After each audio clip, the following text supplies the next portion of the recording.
안녕하세요. 세계적으로 사랑받는 K-컨텐츠와 K-스타를 전하는 K-스타 뉴스룸의 정수현입니다. 오늘 화제의 연예계 이슈를 빠르고 정확하게 전달하는 스타브리핑에서는 10년 열애 끝에 결혼을 발표한 배우 신미나 김우빈 씨의 소식과 흉기 강도를 제압해 주목받은 배우 나나 씨의 이야기를 전해드립니다. 이어지는 은밀한 연애에서는 걸그룹 뉴진스 전원의 복귀 선언과 공백기 이후 달라진 대중의 시선까지 연예계 흐름을 전문가들과 함께 살펴보겠습니다. 그럼 연예의 중심 K스타 뉴스룸, 지금 스타브리핑으로 시작합니다.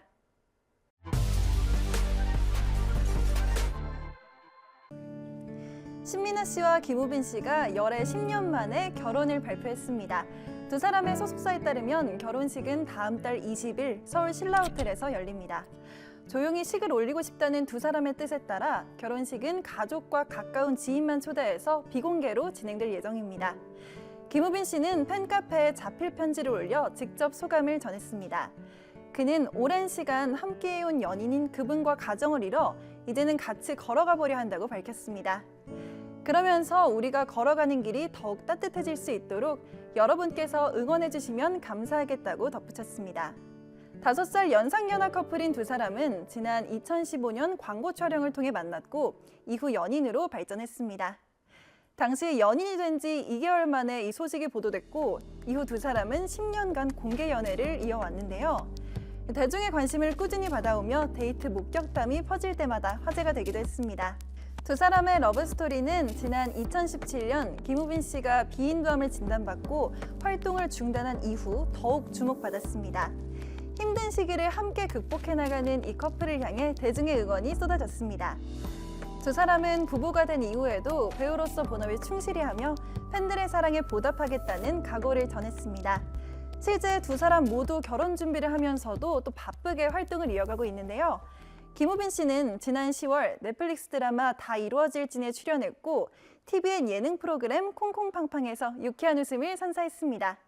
신미나 씨는 지난 4월 주연을 맡았던 넷플릭스 시리즈 악연을 공개했고 최근에는 디즈니 플러스 드라마 재혼황후 촬영과 홍보 일정에 참여하고 있습니다. 다음은 배우 나나 씨의 소식입니다. 지난 15일 나나 씨의 자택에 흉기를 든 30대 강도 A씨가 침입했다는 소식이 보도됐습니다. 당시 집안에는 나나 씨와 어머니만 있었는데요. A씨는 준비한 사다리를 이용해 베란다로 올라가 문을 열었고 흉기를 들고 위협하며 돈을 요구했던 걸로 전해졌습니다. 이 과정에서 A씨는 나나 씨 어머니의 목을 조르는 등 상해를 입힌 걸로도 알려졌습니다. 모녀는 몸싸움 끝에 A씨를 제압했고 경찰에 신고했습니다. 경찰 출동 당시 A씨는 턱에 열상을 입은 상태였고 병원으로 이송돼 치료받았습니다. 나나 씨와 어머니에게도 역시 부상 피해가 있었는데요.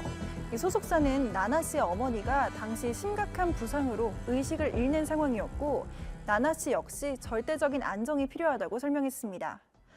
특수강도 상해 혐의로 입건된 A씨는 다음 날 구속됐고 경찰은 구체적인 사건 경위를 계속해서 조사하고 있습니다. 요즘 연예계에는 건강주의보가 내려졌습니다. 연예인들의 투병 소식이 연이어 전해지고 있죠. 먼저 코미디언 김수용 씨가 촬영장에서 쓰러져 응급실로 이송됐습니다. 지난 13일 경기 가평균 일대에서 유튜브를 촬영하던 중 이 같은 사고가 발생한 건데요. 당시 현장 동료들과 스태프들이 응급조치를 했고 출동한 소방구급대가 약 20분간 심폐소생술을 시행한 걸로 전해졌습니다. 병원에서 김수용 씨는 급성 심근경색을 진단받고 혈관 확장 시술을 마쳤습니다. 소속사는 평소 특별한 전조 증상이나 지병은 없었다며 상태가 많이 좋아졌고 회복 중이라고 밝혔습니다. 김수용 씨는 언론과의 인터뷰에서 지금 컨디션은 괜찮다며 혼자 운전 중에 이런 일이 일어나면 큰일 날 뻔했다. 옆에 사람들이 있어서 살았다고 직접 말했습니다. 이보다 한 주 앞서 유방암 투병 중이던 코미디언 박미선 씨의 소식도 있었습니다. 지난 1월부터 활동을 중단했던 그녀는 지난 12일 TVN 예능 프로그램 유퀴즈 온 더 블럭에 출연했습니다. 약 10개월 만에 모습을 드러낸 터라 대중의 뜨거운 관심을 끌었습니다. 이날 박미선 씨는 짧아진 머리 스타일로 등장해 힘들었던 유방암 투병 생활에 대해 솔직하게 밝혔습니다. 그는 항암 치료를 하니 목소리가 안 나오고 말초 신경이 마비되면서 손발 끝에 감각이 사라졌다고 고백했고 방사선 치료를 16번 받고 현재는 약물 치료 중이라고 말했습니다. 특히 삶을 대하는 태도가 달라졌다고 밝혔는데요. 그는 내년은 어떨지 모른다. 계획하지 않고 살려고 한다. 이제는 물 흐르듯이 쉬기도 하는 삶을 살아보려 한다며 울림 있는 말을 남겼습니다. 이번 방송 출연을 시작으로 박미선 씨는 SNS 활동도 재개했습니다. 약 6개월 만에 글을 올려 걱정들 해주셔서 용기 내서 방송했다고 감사 인사를 전했습니다. 이후 자신의 일상을 꾸준히 공유하며 팬들과 소통하고 있습니다. 다음은 더본코리아 백종원 대표의 방송 복귀 소식입니다. 농지법 위반 의혹 등 각종 논란에 휩싸였던 백 대표는 지난 17일 첫 방송된 MBC 예능 프로그램 남극의 셰프로 돌아왔습니다. 이 프로그램은 남극에서 고립된 월동대원들에게 따뜻한 한 끼를 제공하는 과정을 담았습니다.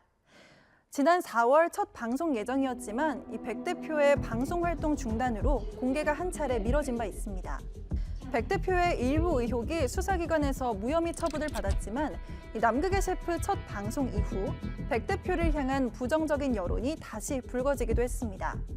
백 대표는 오는 12월 16일 넷플릭스 시리즈 흑백요리사 시즌2의 공개도 앞두고 있습니다. 최근 이 시리즈 예고편이 공개됐는데 백 대표의 분량이 약 1초 남짓에 그쳐 눈길을 끌었습니다. 제작진이 백 대표를 둘러싼 여론을 의식한 걸로 풀이됩니다. 이 가운데 일부 가맹점주 단체는 방영 철회를 요구하며 더본코리아 측과 공방을 이어가고 있습니다. 이 단체는 백 대표가 무리하게 브랜드를 확장해 가맹점주들이 피해를 입고 있다고 주장했고 더본코리아 측은 극히 일부 점주의 주장일 뿐이라고 반박했습니다. 다음은 그룹 방탄소년단 정국 씨가 스토킹 피해에 시달리고 있다는 소식입니다. 지난 19일 서울 용산경찰서는 정국 씨 자택에 잠금 장치를 연료한 50대 일본인 C씨를 주거침입 미수 혐의로 조사 중이라고 밝혔습니다. C씨는 지난 12일부터 14일 사이 정국 씨가 거주하는 단독주택에 이런 행위를 수차례 시도했는데요. 경찰은 신고를 받고 C씨에 대한 조사를 진행할 예정입니다. 정국 씨의 자택이 위협받은 상황은 이번이 처음이 아닙니다. 지난 6월 정국 씨가 전역하던 날 30대 중국인 여성이 자택 침입을 시도했던 사건이 있었습니다. 검찰은 범행이 미수에 그친 점, 또 재범 위험성이 높지 않은 점을 고려해 이 여성에 대해 기소유예 처분을 내렸습니다. 지난 8월에도 비슷한 사건이 있었는데요. 40대 여성이 정국 씨의 자택 주차장에 침입했다가 현장에서 체포됐습니다. 이 같은 사건이 반복되자 소속사는 어떤 타협 없이 대응할 것이라며 이 스토킹 행위에 대한 강력한 대응을 예고했습니다. 정국 씨 역시 라이브 방송을 통해 CCTV가 있다, 경찰서로 가고 싶지 않다면 절대 들어오지 말라며 직접 경고했습니다.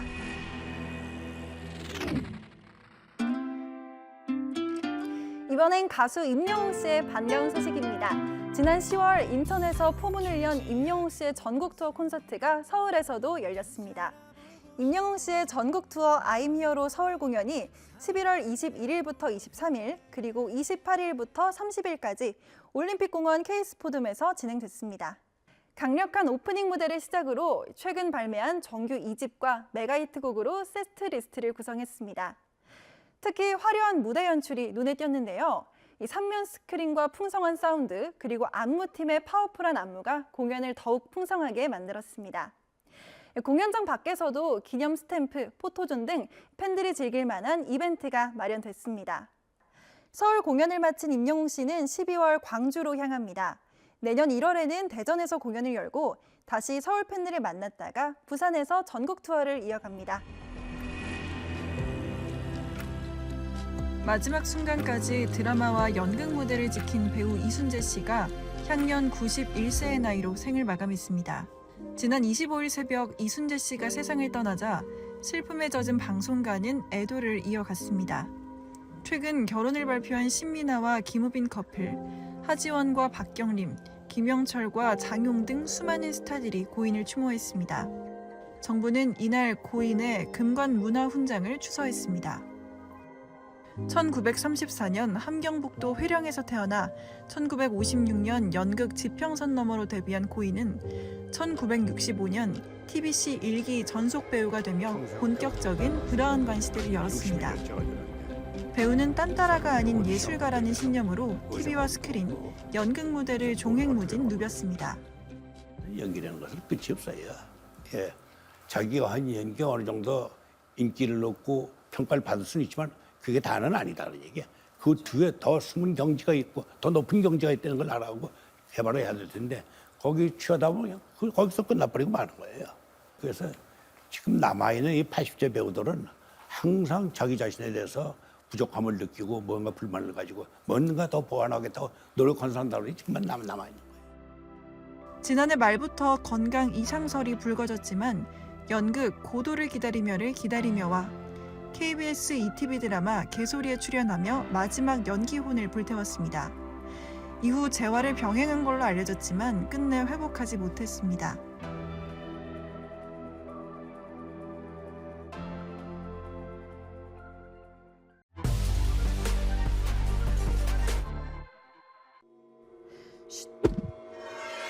연예계 전문가들이 각종 이슈에 대해 소신 있는 의견을 전하는 토크쇼 은밀한 연애 시간입니다. 이번 시간에는 어도어로 전격 복귀를 알린 걸그룹 뉴진스의 소식을 전해드립니다. 이 소속사와의 갈등을 완전히 털어내고 다시 도약할 수 있을지 전문가들과 함께 뉴진스의 향후 행보와 가요계 전망을 짚어봅니다. 채널 고정해주시고요. 은밀한 연애 지금 시작합니다.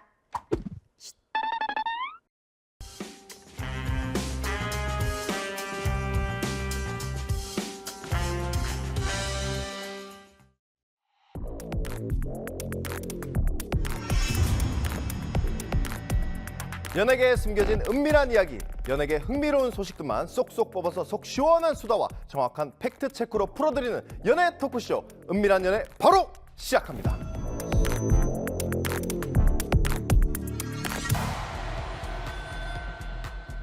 안녕하십니까, 신규진입니다. 걸그룹 뉴진스가 소속사와의 전속 계약 해지 분쟁을 마무리 짓고 복귀 소식을 알렸습니다.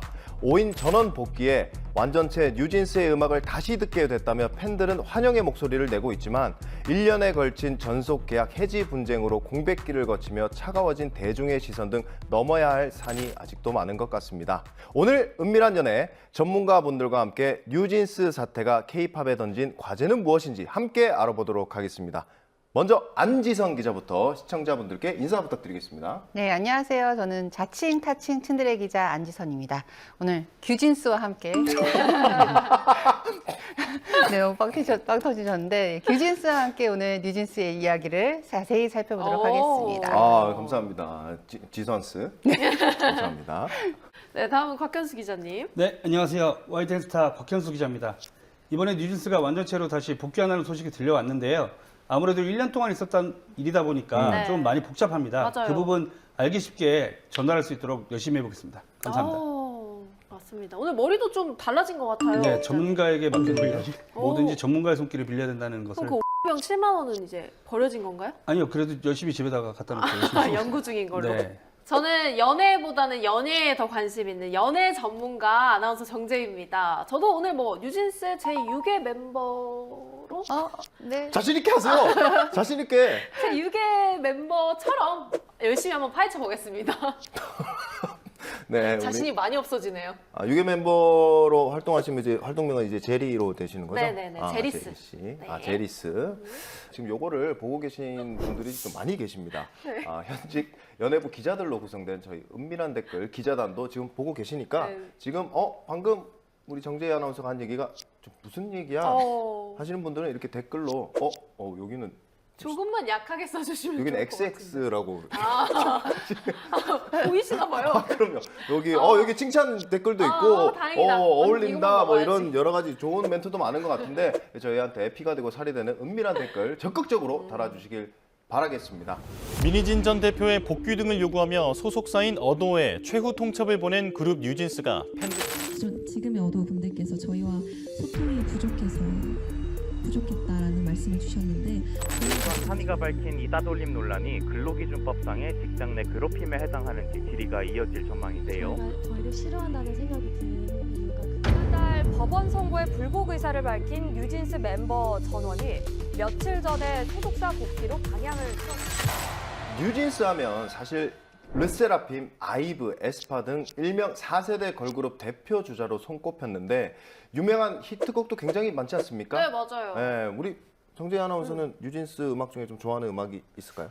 저는 전반적으로 다 좋아하는데 특히 그 하이보이라는 노래가 처음 나왔을 때 그 신선함을 잊을 수가 없어서 저는 하이보이 가장 좋아하는 노래로 꼽고 싶어요. 하면서 좀 율동도 좀 해보셨습니까? 당연하죠. 하이보이. 제 6의 멤버로. 반응을 너무 안 해주시는 거 제 아니에요? 6의 멤버로 가겠습니다. 알문을 잃었고요. 저 깜짝 놀랐습니다. 왜요? 이게 무슨 하이보이라고요? 이게 앉아서 쳐서 그래. 그쵸. 네, 앉아서. 그래서 리액션을 좀 리액션을 잘해주셨으면 좋겠어요. 그래서 맞아요. 제 이제 6의 멤버가 될 수도 있습니다. 네, 이렇게 하면 받아주셔야죠. 오, 같이 너무 좋다. 이렇게 해서. 같이 하셔야죠. 그쵸? 알려주세요. 이렇게 알려주세요. 시작.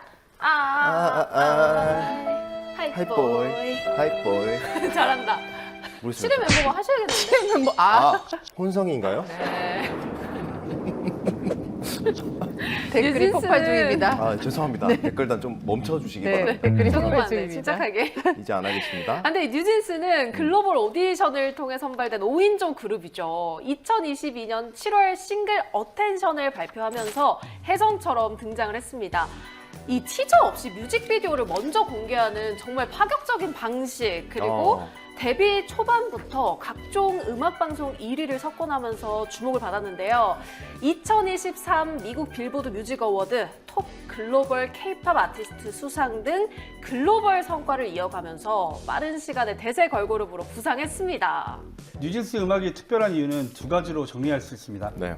첫째는 여백을 활용한 사운드인데요. 요즘 아이돌 음악은 편곡이 굉장히 복잡한데 뉴진스는 최소한의 악기만 사용해서 멤버들 음색이 가장 먼저 들리도록 했습니다. 네. 이게 단순해 보이지만 쉽게 만들 수 있는 방식이 아니라서 음악적으로는 꽤 고급스러운 접근입니다. 둘째는 유행을 소비하는 그룹이 아니라 트렌드를 자기 색깔을 먼저 제시하는 팀이라는 특징이 있습니다. 해외에서 유행하는 장르 요소를 가져오더라도 그대로 따라하지 않고 뉴진스만의 방식으로 부드럽고 세련되게 재해석을 하는데요. 그래서 글로벌 음악 평론가들이 뉴진스 사운드를 성숙하다, 브랜드가 뚜렷하다고 평가를 하는 겁니다. 그러면 곽현수 기자님이 생각하셨을 때는 여백을 활용한 사운드 가장 도드라지는 곡이 뭐였다고 생각하십니까? 말씀하신 하이보이도 분명히 여백이 분명히 있는 곡이라고 생각을 하고요. 네, 자신감이 점점 없어지십니다. 또 다른 곡 없을까요? 어텐션도 그렇죠. 기자님이 아무래도 어텐션도 가요 그렇고요. 기자시다 보니까 네, 가요 쪽. 하이보이와 어텐션 그 곡이 가장 좀 여백을 많이 활용한 곡이 아닐까. 어텐션 한 곡 한 소절 좀 부탁드려도 될까요? 지금 이목 상태로는 모르겠어요. 네. 어텐션 하는 순간 바로 아무나 했어요. 지금 한 소절이 전혀 생각이 안 나고 있는데 지금 네, 어텐션 이거. 어텐션 이건가요? 안 올라가는데요? 좋은데요? 네. 좋은 걸로 마무리하고 오늘 좀 공격적이십니다. 네. 예. 아주 의지가 불타오르기 때문에 제가 뭘 잘못했나요? 일단 죄송합니다. 아유, 지금 뉴진스 하면 무엇보다 민희진 전 어더 대표가 생각이 날 텐데 이 민희진 대표는 그 뉴진스 음악의 독특한 아이덴티티와 성공을 만든 프로듀서이자 아트 디렉터로 잘 알려져 있습니다. 맞아요. 2002년 SM 엔터테인먼트에서 그래픽 디자이너로 입사한 후에 이제 SM에서 17년간 소녀시대, 샤이니, 그리고 엑소, 레드벨벳 등 맞아요. 굉장히 주요 아이돌 그룹의 콘서트 제작을 주도하면서 크리에이티브 디렉터로 실력을 인정을 받았는데요. 이후에 2019년부터는 하이브로 합류해서 새로운 레이블 어도어를 설립하고 뉴진스를 론칭을 했습니다. 맞아요. 네, 그래서 뭐 뉴진스 엄마라고 불릴 정도로 이 뉴진스의 성공 이면에 민희진 전 대표가 있는 것만큼은 분명해 보입니다. 사실 민희진 씨 하면은 저는 뭐 이런 뛰어난 실력도 실력이지만 저는 기자회견이 가장 기억에 남는 인상 거. 깊었죠. 네. 그 사실 일반적인 기자회견이라고 하면 뭐 좀 이렇게 좀 갇혀 있고 좀 격식 딱딱한 있고, 네. 그런 분위기를 저는 생각했는데 전혀 그런 느낌이 아니어서 저뿐만 아니고 대중분들의 반응도 굉장히 또 뜨거웠던 것 같습니다. 네, 보통 이제 기자회견 하면 네. 우리가 언제 몇 시에 한다고 예고를 하는데 정말 근래 보기 드문 진짜 긴급 기자회견으로 진행이 됐고요.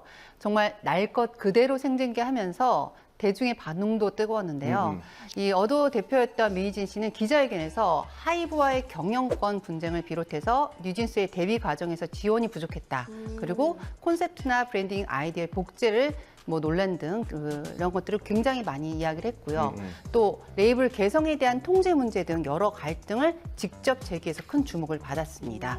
특히 뉴진스의 예술적 방향을 자신이 주도했다고 강조하면서 이 K-팝 제작 시스템의 구조적 문제를 굉장히 공론화하는 데 큰 역할을 했고요. 이 뉴진스를 둘러싼 갈등을 넘어서 K-팝 산업 내 창작권, 그리고 레이블, 본사 간의 권한 구조, 그리고 브랜딩, 소유권 논의까지 K-팝 성장 이면에 발생할 수 있는 굉장히 다양한 문제를 한꺼번에 폭발시킨 기자회견이었죠. 그러면 안 기자님도 이 긴급 기자회견 가셨어요? 저는 이제 데스크이기 때문에 거의 뭐 현장을 많이 나가진 않지만 생중계를 이제 봤고요.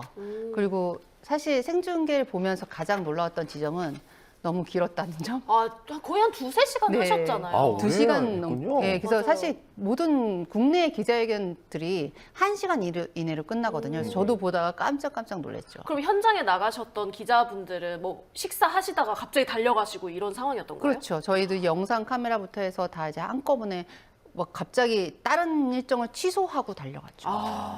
기자 입장에서 봐도 말씀 주신 것처럼 상당히 파격적인 기자회견이었거든요. 네. 이제 원고 한 장 없이 등장을 해서 민희진 대표가 2시간 넘게 자신의 억울함과 문제 제기를 속사포처럼 쏟아낸 연설 형식을 취했습니다. 발언 도중에 개저씨들, 맞다이로 들어와라. 짤이 엄청 돌았죠. 노골적이고 거친 표현도 사슴치 않았고요. 한국 연예계 기자회견에서는 굉장히 보기 드문 모습이었습니다. 맞아요. 근데 저는 그 모습도 인상 깊었지만 사실 또 다른 면에서 화제가 된 부분이 기억에 남는데 민 전 대표의 패션 굉장히 인상 깊었습니다. 그쵸, 보통 그쵸. 우리가 기자회견이라고 하면 무채색 정장 차림으로 나타나거나 조금 그래도 좀 격식 있는 복장을 많이 하는데 초록색 스트라이프 티셔츠 거기다가 파란색 볼캡을 쓰고 나오셔서 굉장히 캐주얼한 이 스트리트 패션으로 등장한 것이 파격적으로 좀 느껴졌는데요. 기자님들은 당시 기자회견에서 이 부분은 좀 어떻게 보셨나요? 사실 기자회견하면 공식 복장이 있거든요.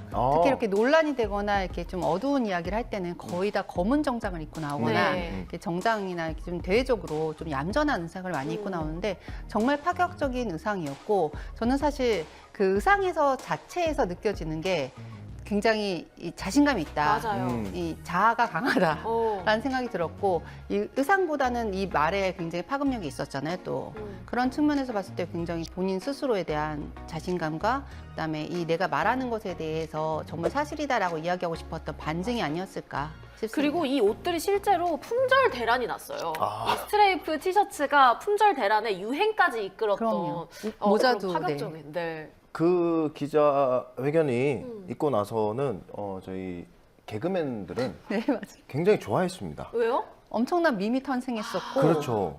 사실 뭐 그 기자회견을 뭐 일어나서 뭐 좋다 그게 아니고 네.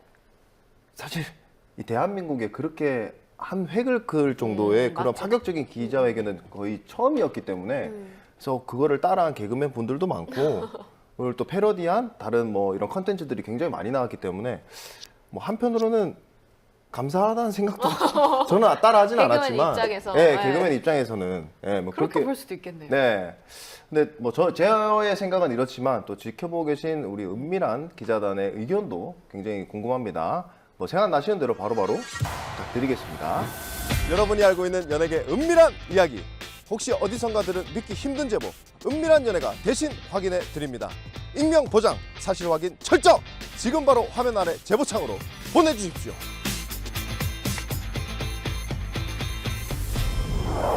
근데 뭐 저도 기자회견을 봤는데 이 뉴진스만 거론된 게 아니고 아일리시나 맞아요. 르세라핌 같은 다른 팀의 이름이 또 계속 거론이 됐단 말이죠. 그 왜 그런 거죠?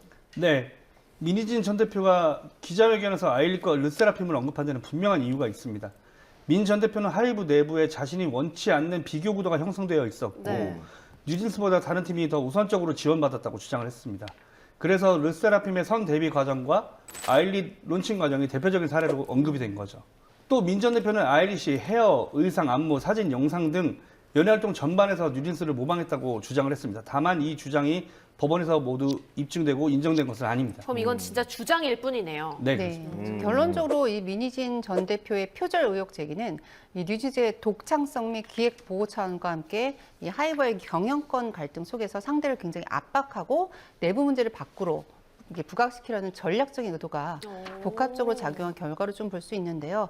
그 정점이 바로 이 한 회사에 각각 다른 레이블끼리 한 레이블이 다른 레이블을 표절했다라는 의혹을 자체적으로 제기하는 다소 이례적인 현상으로 드러난 겁니다. 굉장히 뭐 여러모로 화제가 많이 됐던 기자회견인 것 같은데 내용의 핵심은 하이브에 대한 비판이었잖아요. 방시혁 의장이 민희진 씨를 레이블 대표로 선임할 정도면 꽤 신뢰가 많이 두터웠을 것 같은데 이렇게 크게 대립하게 된 이유가 무엇이었을까요? 민희진 전 대표가 파격적인 긴급 기자회견을 열게 된 건 지난 2014년 4월에 하이브가 민희진 대표와 어도어를 경영권 탈취와 배임 혐의로 고발하면서 갈등이 정점에 이르렀기 때문입니다. 근데 통상 이런 대립은 돈 아니면 명예의 문제일 경우가 많지 않나요? 그죠? 돈이나 명예 어떤 걸 더 시중하나 볼 텐데 실제 이 그 지주사격인 하이브와 어도의 전 대표인 민희진 씨의 대립에서 우리가 가장 중요하게 볼 게 풋옵션이거든요. 260억 원이었습니다. 이 규모의 풋옵션 이야기를 빼놓고는 할 수 없을 것 같아요. 네, 260억이면 못 빼놓죠. 네, 그래서 이미 260억이 어떻게 나왔을까 조금 계산을 해봐야 될 필요가 있는데 이 풋옵션은 사실은 약정에 따라서 어도어 직전 2년 평균 영업이익에 곱하기 13배를 하고 본인의 지분율의 75%에 해당하는 금액을 하이브로부터 받을 수 있는 권리예요. 풋옵션 자체가. 그런데 2022년도에 영업이익이 손실이 사실은 40억이었어요. 네. 그 당시는. 근데 2023년에 영업이익이 335억 원으로 나타났거든요. 이 기준으로 계산된 풋옵션 가치가 260억 원에 이르고요. 그래서 어마어마하네요. 260억이 네네. 여기서 나왔군요. 그래서 여기서 제일 주된 쟁점은 이 민 전 대표가 실제로 행사 통보했던 시점이 이 주주간 계약 해지 전인지 후인지 여부이거든요. 근데 민 전 대표는 어도어 주식의 18%를 보유하고 있다가 지난해 11월에 직접 하이브에 풋옵션 행사를 통보했다가 했기 때문에 이 권리가 유효하다 이렇게 주장을 하고 있는데 그 근거로 2024년에 4월부터 이 측근들과 주고받은 카카오톡 대화 메일을 직접 공개하면서 자기가 말하는 게 모두 사실이다 이렇게 주장을 네. 하고 있습니다.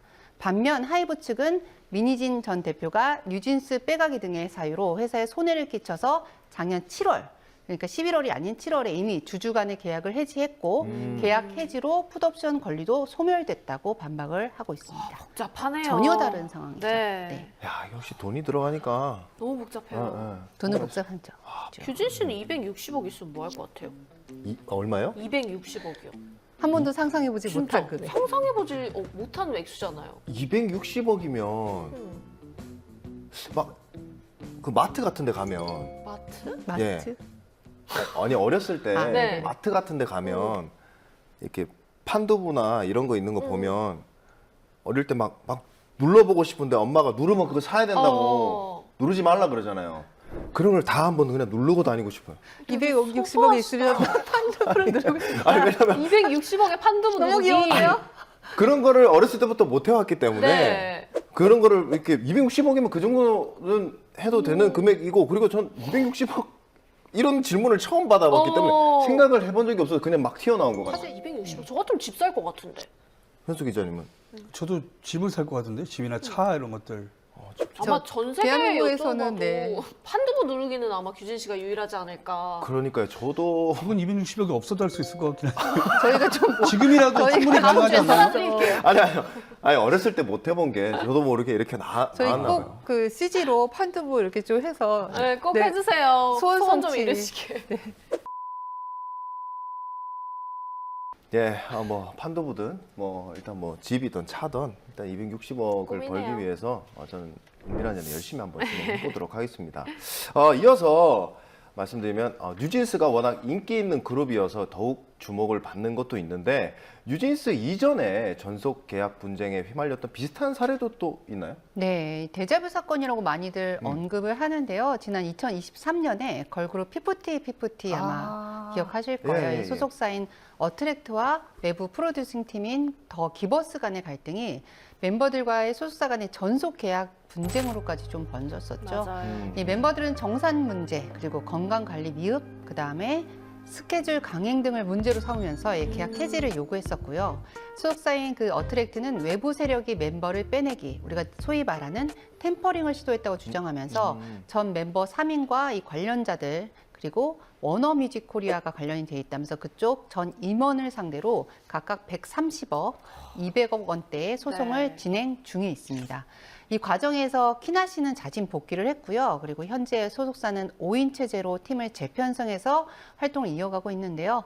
11월에 발표한 힙합곡 스키틀즈로 글로벌 음악 팬들의 사랑을 받고 있습니다. 근데 저는 이 얘기를 하다 보면은 또 가요계의 전설 동방신기가 좀 떠오르긴 합니다. 그렇죠. 동방신기와 SM엔터테인먼트 사이에 갈등이 좀 있었죠. 멤버 김재중, 박유천, 김준수 씨가 2009년 7월 SM엔터테인먼트를 상대로 전속계약 효력 정지 가처분을 제기를 하면서 양측의 갈등이 수면 위로 드러났습니다.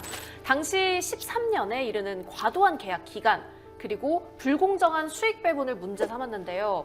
법원은 같은 해 10월 이들의 독자 활동 일부를 인정했고요. 이후 SM과 새 멤버가 서로 맞소송을 벌이면서 3년 넘게 법적 공방이 이어졌습니다.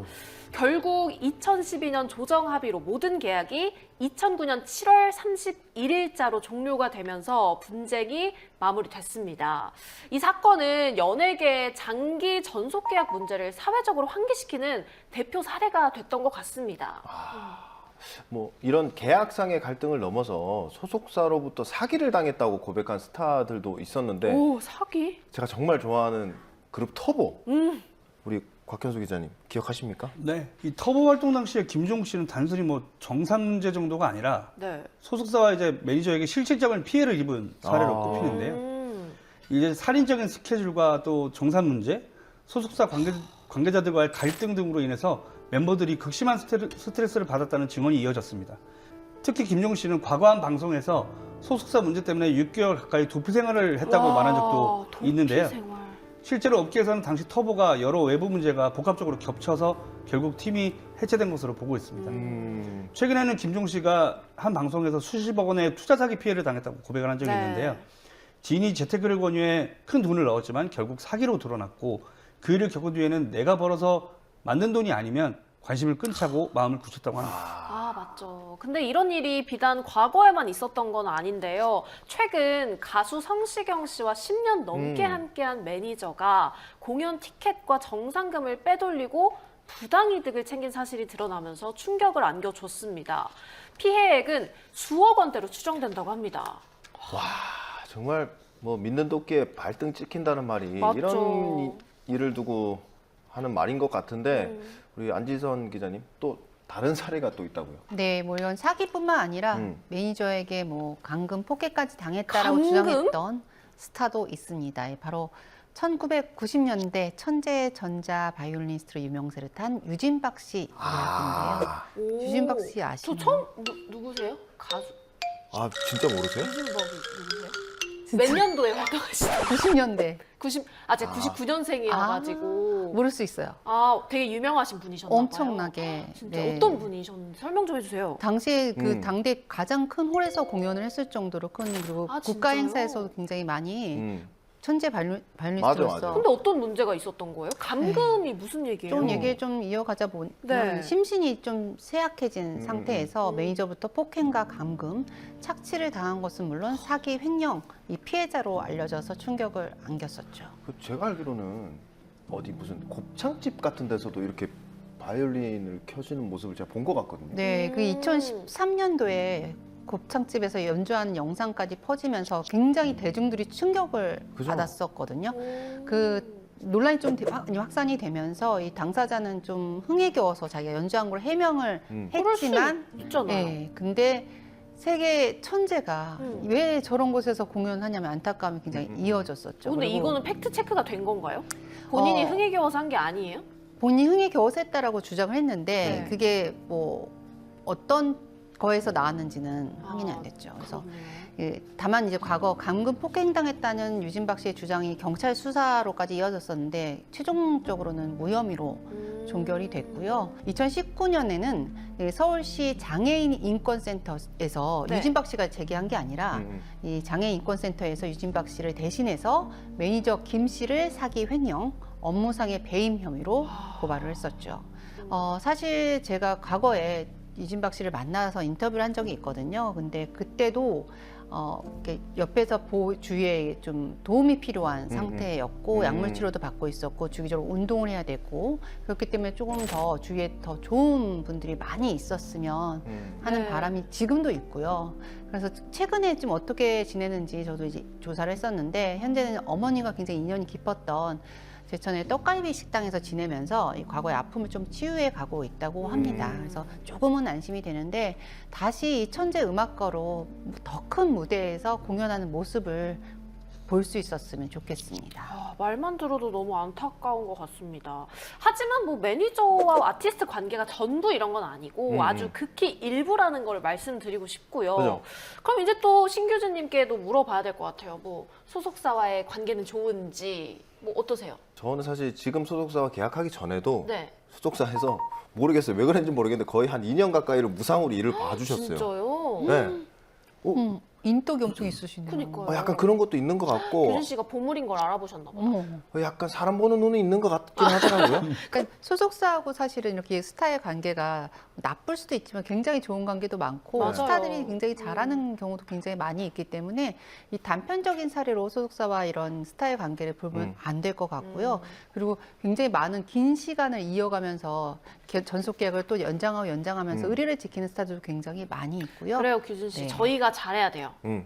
저희만 잘하면 됩니까? 같이 잘 서로 해야죠. 그럼요. 상호 간에 믿음이 그럼요. 있고 이거는 회사와 사람이 아니고 사람과 사람 간에 그런 신뢰가 있어야 되지 않겠습니까? 네. 거의 가족 맞아요. 같은 끈끈함으로 함께 하셔야 그럼요. 됩니다. 아, 그럼요. 저도 가족처럼. 아무 일 없이 큰 네. 사고 없이. 네.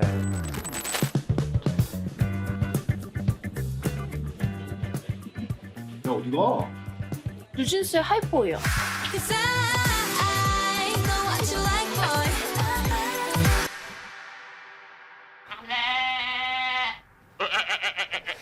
이번에 뉴진스의 어도 복귀 소식은 어떻게 전해졌는지 민 전 대표는 어떤 반응을 보였는지도 또 궁금한데요. 네. 네, 뉴진스의 이번 어도 복귀는 한 번에 발표된 게 아니라 두 단계로 나뉘어서 진행된 점이 가장 눈에 띕니다. 가장 먼저 혜인과 혜인이 어도를 통해서 복귀 의사를 공식적으로 밝혔습니다. 네네. 소속사와의 갈등이 길어진 만큼 두 멤버는 빠르게 활동 재개 의지를 드러낸 것으로 보입니다. 그런데 그날 저녁에 민지, 한이, 다니엘이 별도 입장을 추가로 발표를 했습니다. 한 멤버가 해외에 있어서 의견 조율이 늦었고 어도 측의 회신이 없어서 부득이하게 따로 입장을 냈다고 설명했습니다. 결국 세 멤버 역시 충분한 대화 끝에 어도 복귀를 택한 것으로 보이는데요. 다만 어도는 이 두 단계 발표가 나온 이후에 멤버들의 발표 내용을 확인 중이라는 공식 입장을 내면서 비교적 신중한 태도를 보였습니다. 멤버들과의 면담 절차 일정 논의를 먼저 거쳐야 한다는 입장을 유지한 건데요.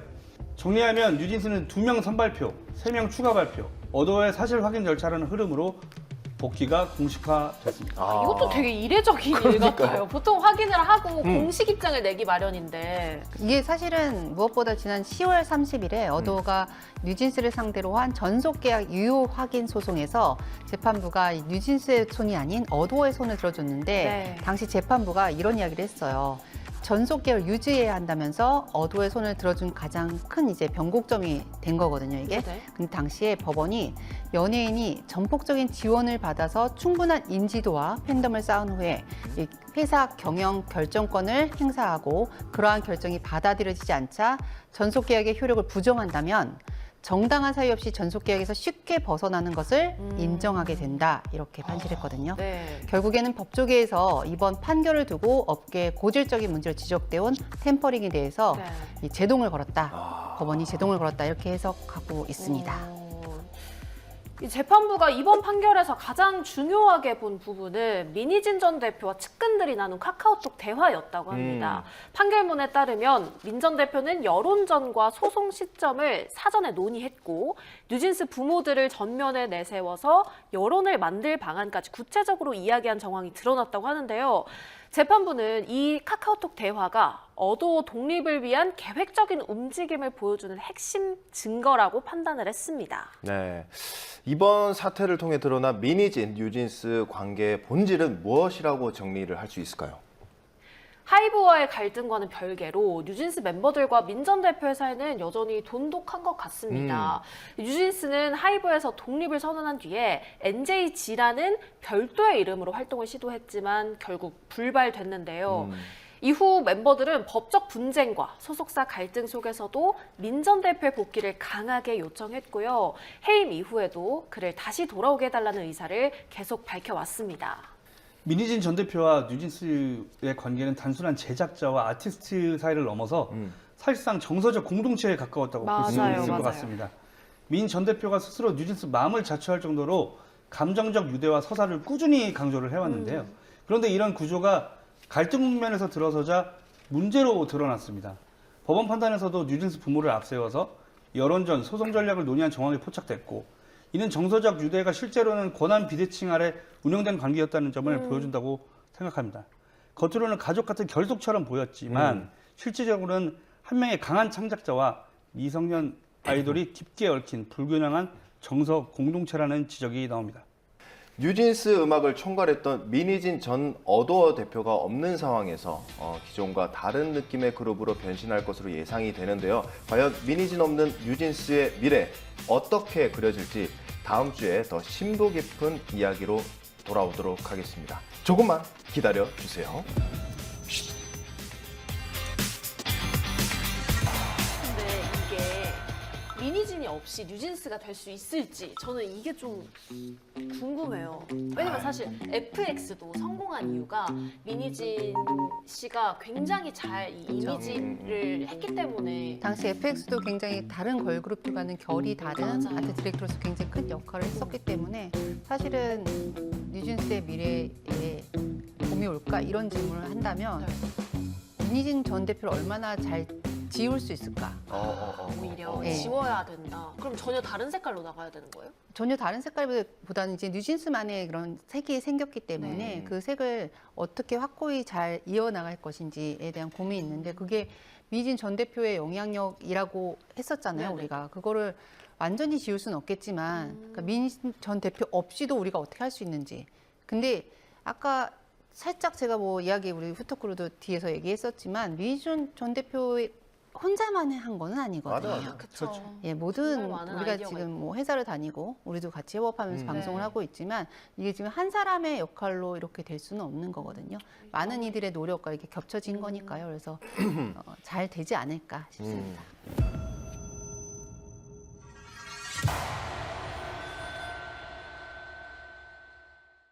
K스타 뉴스룸이 연예계의 다양한 현장을 직접 찾아갑니다.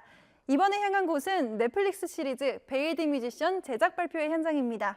넷플릭스 글로벌 보컬 프로젝트 베일드 뮤지션이 지난 12월 12일 공개됐습니다.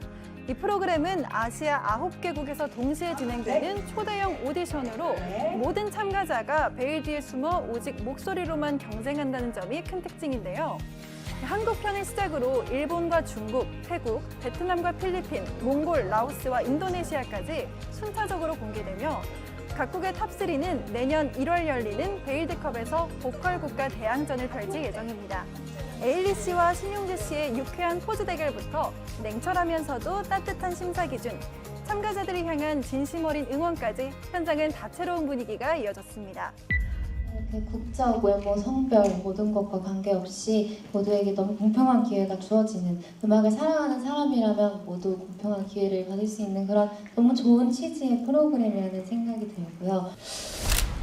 아무래도 저는 심사 기준이 실력도 실력이지만 아무래도 뮤지션으로서 자기의 색깔을 좀 보여주는 게 중요하다고 생각을 해서 그런 메모를 좀 못 보여줄 때 가장 탈락 버튼을 누르고 싶은 그 생각이 드는 것 같아요. 저 같은 경우에는 탈락 버튼을 아마 여기 계신 참가자, 심사위원분들 중에 제일 많이 누른 것 같긴 해요. 저희가 이제 7명이서 라운드를 지날 때마다 드렸던 피드백을 얼마나 또 잘 소화를 하고 그걸 어떻게 또 고쳐 나갔는지 저는 좀 테크니컬한 쪽으로 좀 많이 봤던 것 같아요, 심사를.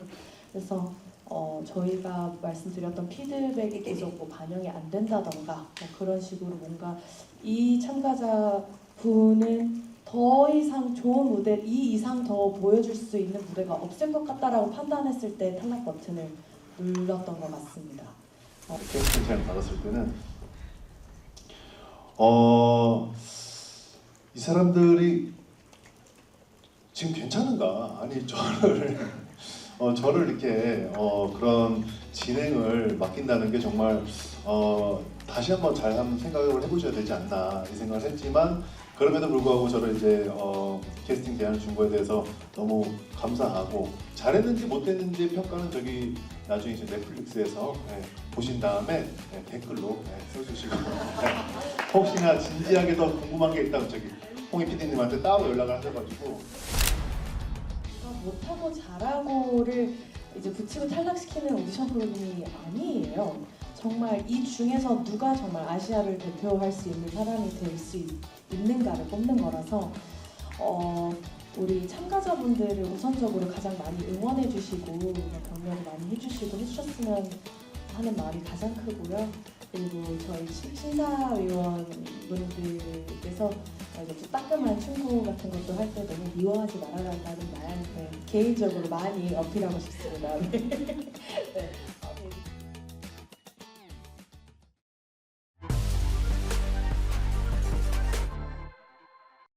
연예계를 달군 핫이슈들부터 소속사 어도어로 복귀한다는 뜻을 밝힌 뉴진스의 소식, 그리고 새 예능 베일드 뮤지션 제작 발표 현장까지 오늘 K스타 뉴스 드림이 다양한 소식으로 알차게 전해드렸습니다.